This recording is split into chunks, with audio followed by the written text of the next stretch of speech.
This is my first read for March Mystery Madness, and I am happy.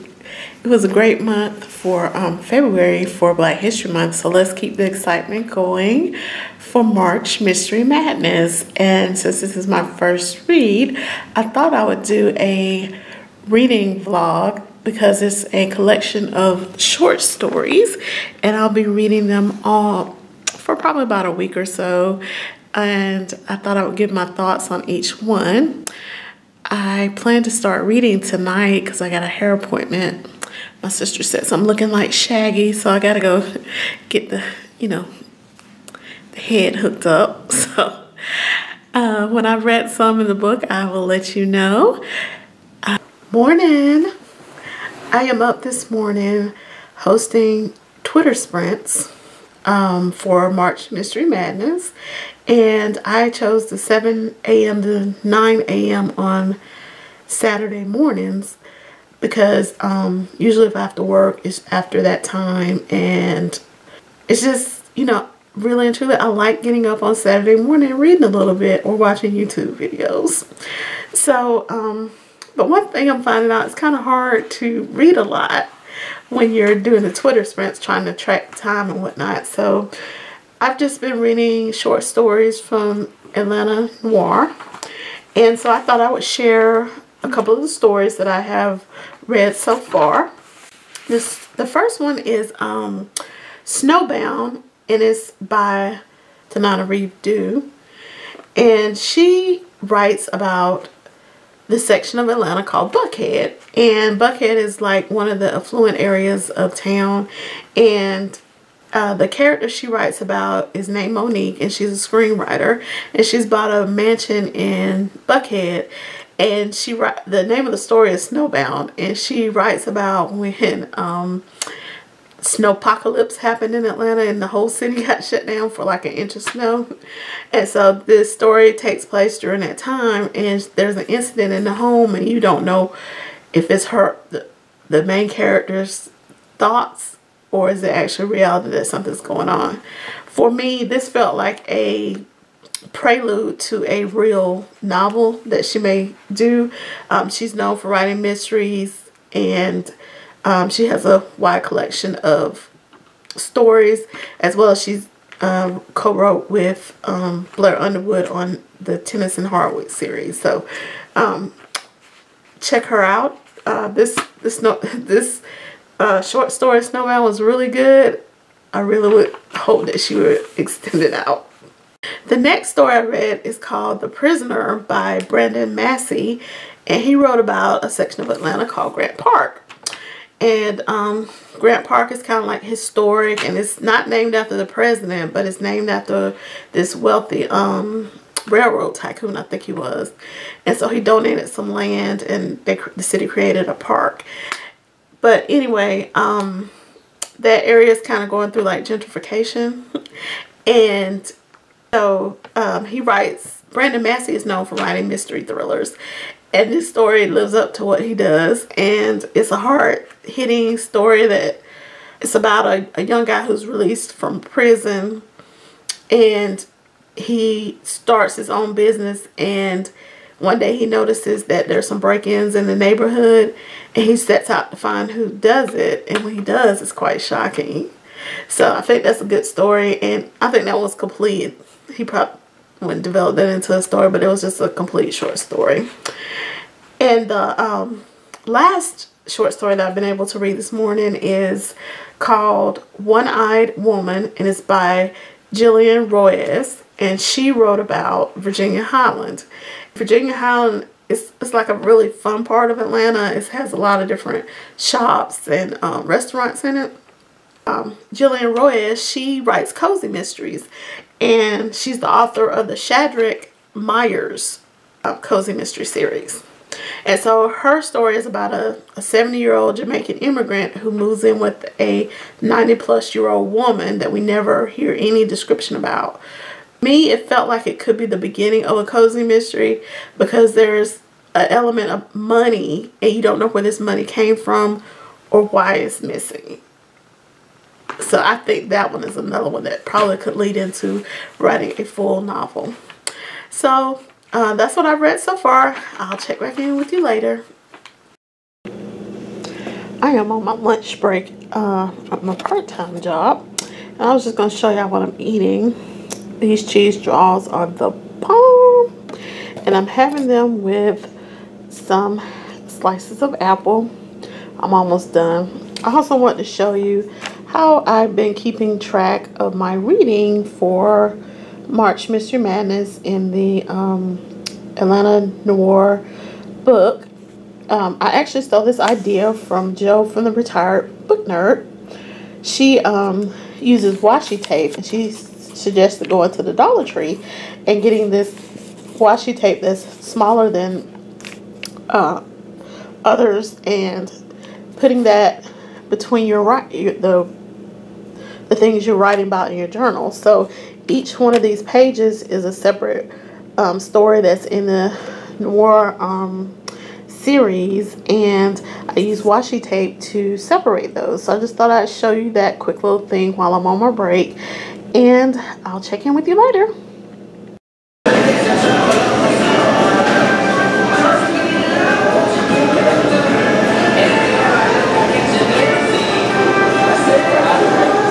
I am on my lunch break and I am eating a salad from Zaxby's, and I plan to do some more reading on these short stories, and it's kind of noisy in here today, so I will, when I can get to a quieter spot, I'll talk more about the books. As you can see, I'm having a salad today for lunch. It is a garden salad, and because my family were meatless again for Lent, and so just having a salad and some of the Texas toast from Zaxby's.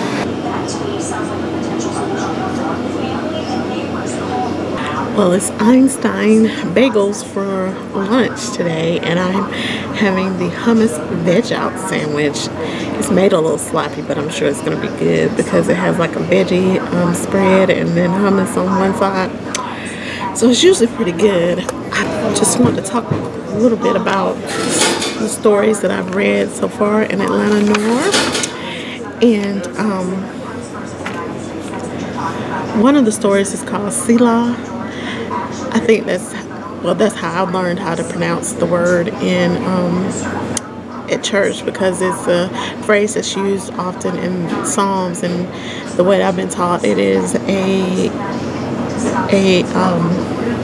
Hebrew word to mean to pause, and you don't actually have to say it, sort of like a comma. But anyway, and the story was called Selah by Anthony Grooms, and I've read him before. He generally writes about stories that involve the civil rights movement around that era. So he wrote about Inman Park, which is a part of Atlanta that is going through gentrification, for lack of a better term. And it really was a spooky story because it was about a man who was trying to help a homeless mother and child, but by the end can't figure out if he's a stalker or a helper. But it's good. But I read it, I was like, ooh, Anthony. And then Tayari Jones, who is the editor of this collection, she wrote a story called Caramel, and it is about the Cascade Heights area, which is a part of Atlanta where a lot of well-to-do African Americans live, and it's the area where she grew up in.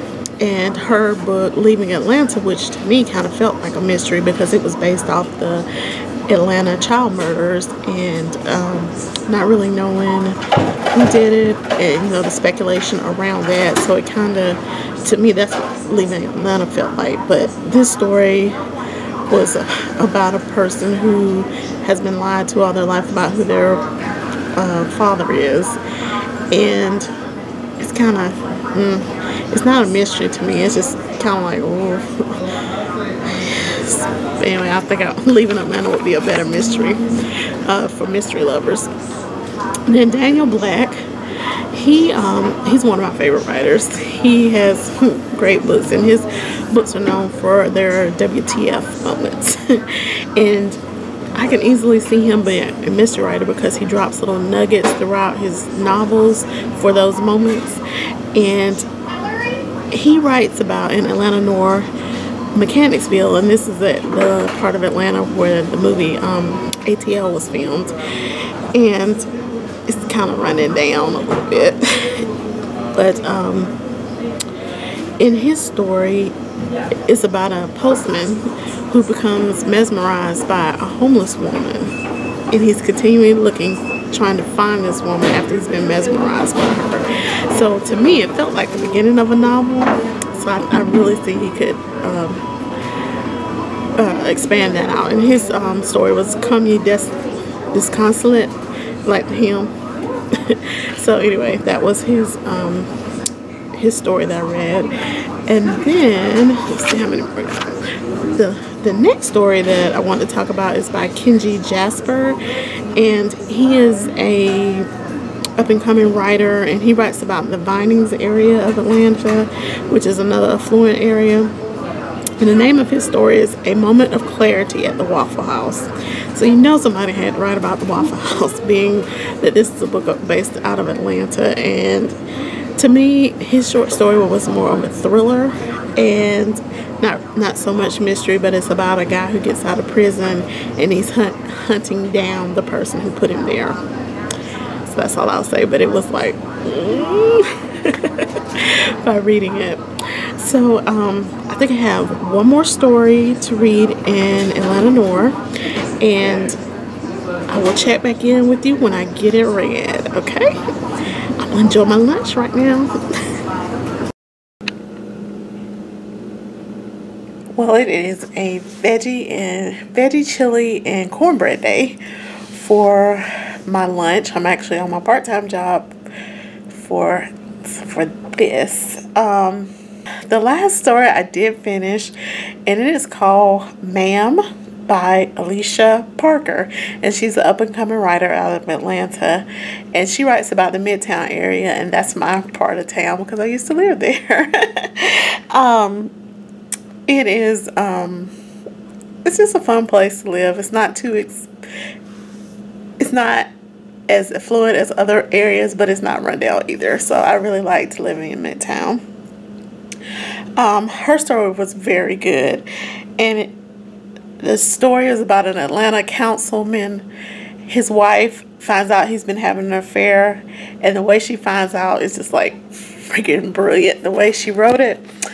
And then as I was reading it, I was like, oh my goodness, this really could be a great mystery, great thriller, either way.